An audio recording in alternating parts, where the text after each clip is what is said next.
غسل جمعہ کر لیں. غسل جمعہ کرنے والے کا جسم قبر کے اندر کیڑے نہیں کھائیں گے. جو غسل جمعہ کرتا ہے، جن کی آپ کو سالم جسم مل جاتے ہیں، وہ غسل جمعہ کرنے والے ہوتے ہیں.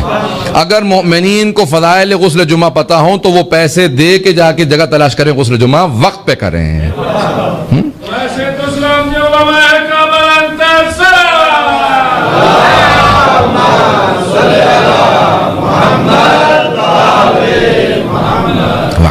توجہ ہے سب لوگوں کی؟ تو غسل جمعہ مستحب ہے. اس کے علاوہ بے انتہا غسل مستحب ہیں. ہمارے فقہاء میں درمیان میں اختلاف ہے کہ غسل جمعہ آیا وضو کی کفایت کرتا ہے یا نہیں کرتا. آیت اللہ سیستانی، آیت اللہ وحید خراسانی وغیرہ، آیت اللہ خوئی کے جتنے شاگرد ہیں، وہ ان کے بعد سے وہ کہتے ہیں کہ اگر آپ غسل جمعہ اپنے وقت میں کریں، یعنی فجر سے لے کے ظہر کے دوران جمعہ ہی کے دن کریں، تو پھر وضو کی شرط نہیں ہے. لیکن آیت اللہ خمینی، آیت اللہ گلپاگانی، آیت اللہ خامنائی اور دوسرے جو مراجع ہیں وہ کہتے ہیں نہیں. تمام قدماء بھی یہی کہتے تھے کہ آپ کو اس کے بعد وضو کرنا ہے. غسل جمعہ کافی نہیں ہے، اس کے بعد وضو کرنا ہے. یہ ذرا بنیادی چیزیں، چھوٹی چھوٹی چیزیں، لیکن یہ بیان میں نے جلدی کر دیا اس کو. لیکن غسل جنابت کے بعد وضو نہیں کرنا چاہیے، اسی سے نماز پڑھنی چاہیے غسل جنابت کے ساتھ. اب غسل جنابت کے حکام، غسل جمعہ کوئی غسل ہو، میت کا بھی جو غسل ہوتا ہے وہ بھی ایسے ہی ہوتا ہے. بہت سے لوگ کہتے ہیں میت کو کیسے نہلاؤں گا؟ 3 غسل واجب ہیں اس کے بھی، اور وہ ایسے ہی ہوتے ہیں جیسے خود انسان غسل کرتا ہے. بہت سے لوگ پریشان ہو جاتے ہیں، زندہ سے ڈرتے نہیں، مردوں سے ڈرنے لگ جاتے ہیں. زندہ انسان زیادہ خطرناک ہوتا بھائی. سانپ کے دانتوں میں زہر ہوتا ہے، بچھو کے دم میں زہر ہوتا ہے، کیکڑے کے پیٹ میں زہر ہوتا ہے، انسان کے پورے جسم میں زہر ہوتا ہے. بڑا زہریلا ہوتا ہے انسان. آپ تو ایسے سونا جیسے مجھے ہی پتا بس سارا انسان کا.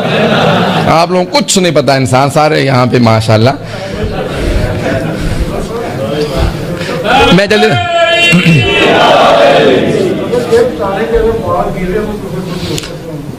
گیلے بالوں پہ مسح نہیں ہوتا. گیلا اگر چہرہ، سن رہے ہیں سب لوگ، چہرہ گیلا ہے، ہاتھ گیلے ہیں، اس پہ دوبارہ آپ وضو کر سکتے ہیں. لیکن اگر سر گیلا ہو اور پاؤں گیلے ہوں تو وضو مسح نہیں ہوگا اس میں. کیوں؟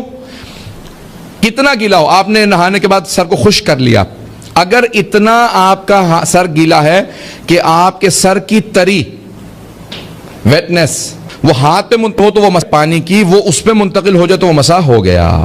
کلیئر ہو گیا یہ مسئلہ؟ پوچھتے جائیں گے یہ تو وضو غسل، اس کے سارے احکام کافی تفصیلی ہیں. اب آئیں ذرا جلدی سے غسل کے احکام بیان کر دوں. میت کا بھی غسل ایسے ہی ہوتا ہے، میت کے 3 غسل واجب ہے. انسان اپنا بھی کئی غسل اکٹھے ایک نیت کر لے، سارے غسل ہو جاتے ہیں. غسل جمعہ ہے، غسل جنابت ہے، مستحب غسل ماہ رمضان کا اول ماہ رمضان ہے، غسل توبہ ہے، اور جتنے غسل ہوں آپ انسان سارے نیت کرے اور ایک غسل کر لے.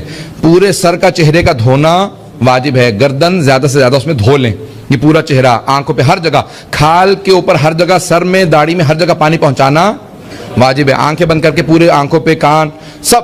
اس کے بعد پھر دایاں حصہ، پھر بایاں حصہ. دائیں حصے کو جب دھو رہے ہوں تو زیادہ دھوئیں گے تاکہ پورا جسم دھل جائے. اسی طرح سے جب بائیں حصے کو دھوئیں تو پھر دائیں حصہ سارا دھو لیں گے تاکہ انسان کو یقین ہو کہ پورا غسل ہو گیا. جب انسان غسل کر لیتا ہے، غسل کی حالت میں نہ ہو تو مسجد میں نہیں آ سکتا، یہ امام بارگاہ، مسجد میں نہیں جا سکتا، قرآن کو ہاتھ نہیں لگا سکتا، اللہ کے ناموں کو، اہل بیت کے، محمد والے محمد کے ناموں کو ہاتھ نہیں لگا سکتا. 7 آیات سے جنابت کرنا حرام. تو جب انسان جنابت میں ہوتا ہے اس کے احکام بہت سخت ہیں، اس لیے انسان کو فوراً غسل کرنا چاہیے.